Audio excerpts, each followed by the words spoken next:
انت عارف ايه اللي يضحك في سوق الشغل الكندي؟ ان في شركات دلوقتي بتدفع مرتبات فوق المتوسط الكندي بكتير وبتدور على موظف ومش لاقيه، وفي نفس الوقت في مهاجرين بيبعتوا 200 سي في على انديد ومحدش بيرد عليهم. دي مش مشكلة مجهود، دي مشكلة اتجاه. انت عمال تخبط على باب مقفول وجنبه باب تاني مفتوح وانت مش واخد بالك منه. النهاردة هفتح لك الباب ده.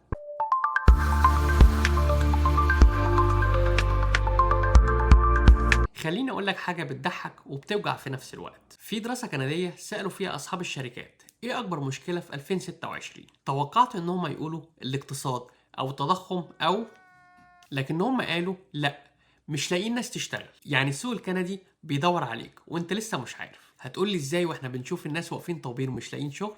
هقول لك ازاي. النهارده هنتكلم على 8 مسارات وظيفيه الشركات فيها جعانه للموظفين، وهقول لك بالظبط ازاي تدخلها. قبل ما نغوص في التفاصيل حابب اقول لكم حاجه مهمه جدا. الرحله دي محتاجه صحبه، وعلشان كده احنا عملنا جروب للتليجرام.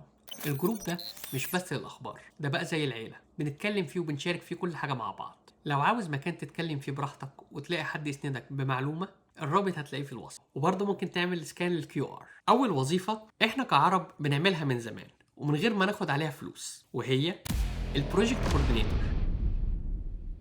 وقبل ما تقولي ده مش مجالي، خليني اشرح لك بالعربي ايه اللي بتعمله. البروجكت كوردينيتور هو الشخص لما الاجتماع بيتاخر بيتصل بالكل. لو في مشكله في اللحظات الاخيره هو اللي بيحلها. لو حد ما بيشتغلش صح بيعرف من غير ما يعمل له فضيحه وبيصلح كل حاجه. بالمصري كده هو الواد اللي بيخلي الدنيا تمشي. وده يا جماعه احنا كعرب بنعمله من زمان، في الشغل، في البيت، في كل حته، من غير ما نعرف او ناخد بالنا. مرتبات البروجكت كوردينيتور في كندا من المرتبات المستقره والكويسه، وبيكبر كل سنه حسب الخبره بتاعتك. Raise your salary. المطلوب انك تعرف اكسل كويس، وساعات بيسالوا على شهاده اسمها CAPM.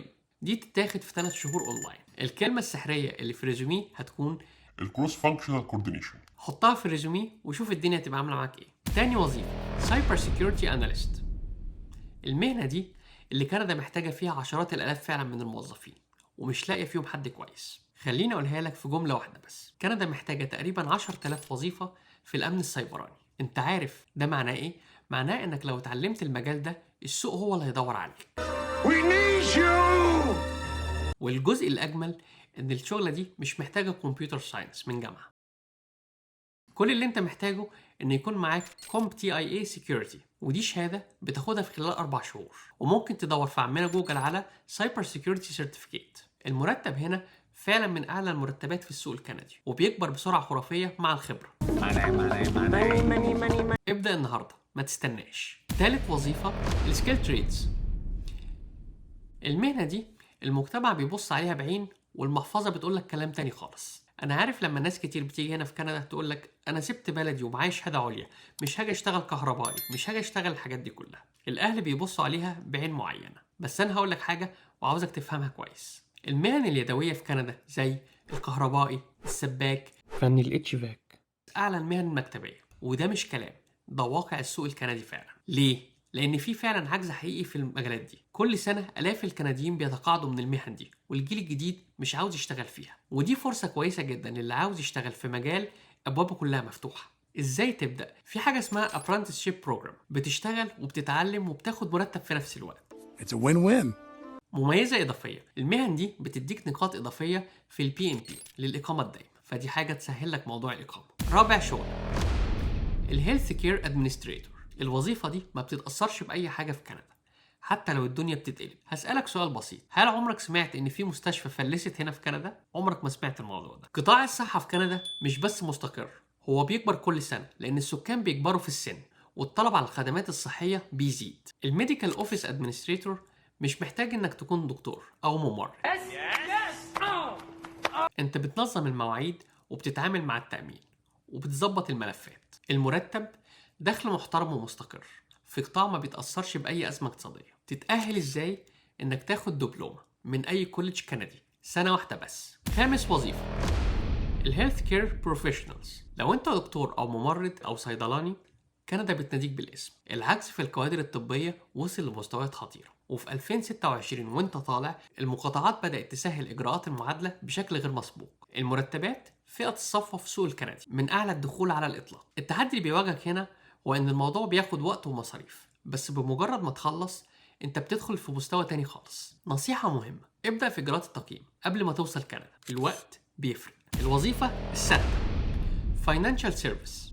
المسار ده من أهم المسارات الموجودة في البنوك الكندية، سواء TD، RBC، سكوشيا بانك. دايما بيوظف الناس دي في حاجة مش كل الناس عارفاها: المجتمع العربي في كندا وصل لأكتر من 759 ألف شخص، والبنوك عارفة ده وبتدور على موظفين عرب عشان يقدروا يخدموا العملاء دول. يعني انت مش بس موظف، انت ميزة تنافسية للبنك. الوظائف دي تندرج تحت Client Advisor أو Banking Representative، وهي دي البوابة اللي بتدخلك البنوك. المرتب محترم، بس البينيفيتس هو الجوهر الحقيقي: تأمين صحي شامل، خطة تقاعد، وترقيات سريعة من جوه. بس لازم تشتغل على نفسك وتدرس علشان تقدر تكبر هناك. وأهم حاجة، كتير من المديرين في البنوك الكندية دلوقتي بدأوا فعلا كتيلرز أو Client Advisor. يعني ده مش سقف الوظيفة، ده هي بس البداية. الوظيفة السابعة الداتا أناليست، الشخص اللي بيترجم الأرقام لقرارات، وده بيخليه من أغلى الموظفين في كل شركة كندية عندها بيانات، أرقام مبيعات، بيانات عملاء، تقارير أداء. والمشكلة إن 90% من الشركات دي عندها بيانات ومش فاهماها. الداتا أناليست هو الشخص اللي بياخد الأرقام وبيحولها لقرارات، وده بيخليه من أغلى الموظفين في السوق. المرتب من أعلى المرتبات في القطاع التقني، وبيكبر مع كل سنة خبرة. More money? ازاي تتأهل الوظيفة دي؟ Advanced Excel، SQL، و Power BI. في كورسات كتيرة ليها على اليوتيوب مجانا، وتقدر تدرس 6 شهور برضه. الكلمة السحرية في الريزومي Data Driven Decision Making. حطها والتليفون هيبدأ يرن. الوظيفة التامة Supply Chain and Logistic. المهنة دي كورونا علمت العالم كله قيمتها. فاكر لما كورونا جه محدش كان لاقي ورق تواليت في السوبر ماركت في كل دول الغرب؟ وده ما كانتش مشكلة إنتاج، دي كانت مشكلة Supply Chain. وبعد ما كورونا خلص كل شركة في العالم قررت إنها لازم تبقى عندها متخصص في اللوجيستيك. طلب على الموثقين اللوجستيين ارتفع بأكتر من 40% بعد 2020. المرتب دخل فوق المتوسط الكندي، وبيكبر مع كل سنة خبرة. ليه الوظيفة دي مناسبة للعرب تحديدا؟ كتير مننا عنده خلفية عن التجارة والاستيراد من بلادنا، ده بيدينا ميزة حقيقية في المجال ده مش موجودة عند الكنديين. السر اللي هيفتح لك الأبواب المقفولة.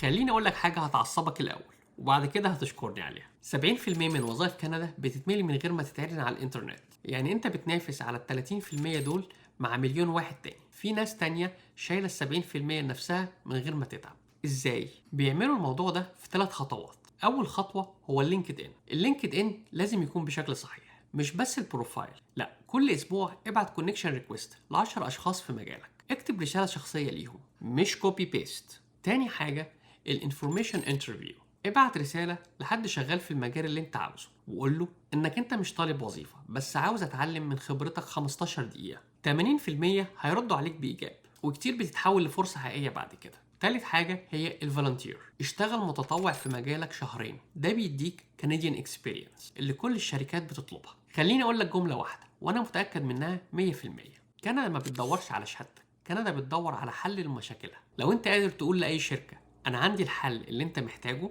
هيوظفوك. حتى لو الانجليزي بتاعك مش بيرفكت، حتى لو انت وصلت من سنة بس، انت مش شايل شهادة، انت شايل قيمة، والسوق الكندي محتاجها. دلوقتي عاوزك تعمل حاجة واحدة بس. اكتب لي في التعليقات تحت مجالك ايه وايه اللي انت عاوز تعمله الخطوات الجاية، وهرد عليك في التعليقات ايه احسن خطوات ممكن تعملها عشان تقدر تروح لمجالك. ولو ليك صاحب بيدور على شغل في كندا، شارك مع الفيديو ده، ممكن تكون بتوفر عليه سنة من حياته. واشترك في القناة وفعل الجرس علشان الفيديو الجاي هيكون ازاي تنجح في اول انترفيو كندي من اول مرة. واشوفكم الفيديو الجاي في كندا بعيون واقعية. لايف ان كندا بداية الحكاية، حلم بيكبر جوايا خطوة للي جاية، من البرد للتحدي انا لسه مكمل. لايف ان كندا ارضي قصتي للافضل.